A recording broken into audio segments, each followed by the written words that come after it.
તો હિંમતનગરમાં પણ ભારે પવન ફૂંકાવાના કારણે શેડ ધરાશાયી થયો છે। અનેક સ્થળે શેડ ધરાશાયી થવાના બનાવો બન્યા છે।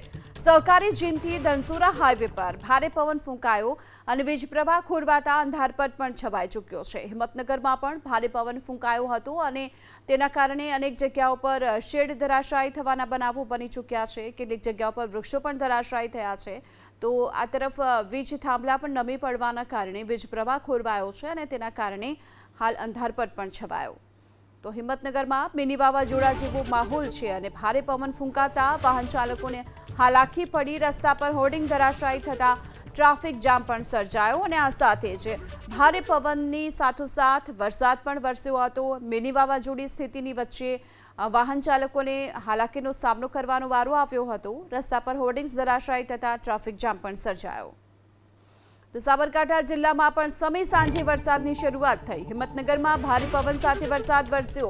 હિંમતનગરના કેટલાક વિસ્તારોમાં વીજળી ગુલ થઈ ચૂકી છે। આ તરફ વિજયનગર પંથકમાં પણ ગાજવીજ સાથે વરસાદ વરસ્યો। ઈડર વડાલીમાં પણ કડાકા ભડાકા સાથે વરસાદની શરૂઆત થઈ હતી અને આ વરસાદના કારણે વાહન ચાલકોને હાલાકીનો સામનો કરવો પડ્યો। જો કે વરસાદની સાથોસાથ તેજ ગતિએ પવન પણ ફૂંકાયો છે અને તેના કારણે લોકોને હાલાકીનો સામનો કરવો પડ્યો। વધુ વિગતો મેળવી સંવાદદાતા દર્શન પટેલ આપણી સાથે જોડાઈ ચૂક્યા છે। દર્શન, શું સ્થિતિ જોવા મળી રહી છે સમગ્ર જિલ્લાભરમાં?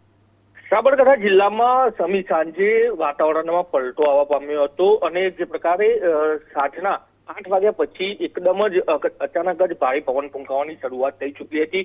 શરૂઆત વિજયનગર પંથકથી થઈ હતી। વિજયનગર પંથક એ સરહદીય વિસ્તાર છે જે સાબરકાંઠા જિલ્લાનો ઉત્તર વિભાગ કહેવાય છે। તે ઉત્તર પંથકની અંદરથી વાવાઝોડાની શરૂઆત થઈ હતી।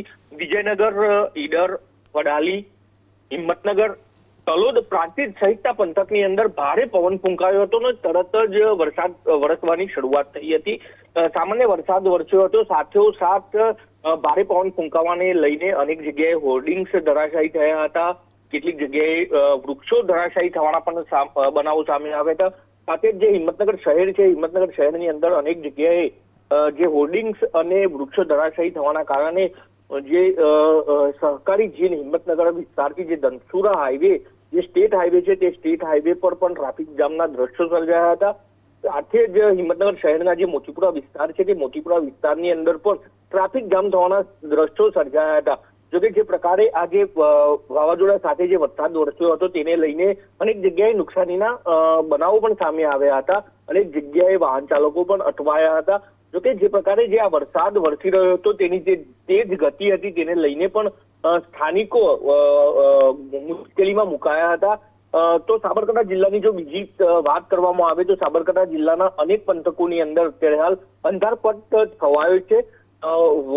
વધારે પડતો જે પવન ફૂંકાયો હતો તેને લઈને કેટલીક જગ્યાએ વીજપોલ પણ ધરાશાયી થયા હતા। વીજપોલ ધરાશાયી થવાના કારણે અંધારપટ છવાયો છે। જી, આભાર આપનો આ સમગ્ર માહિતી બદલ।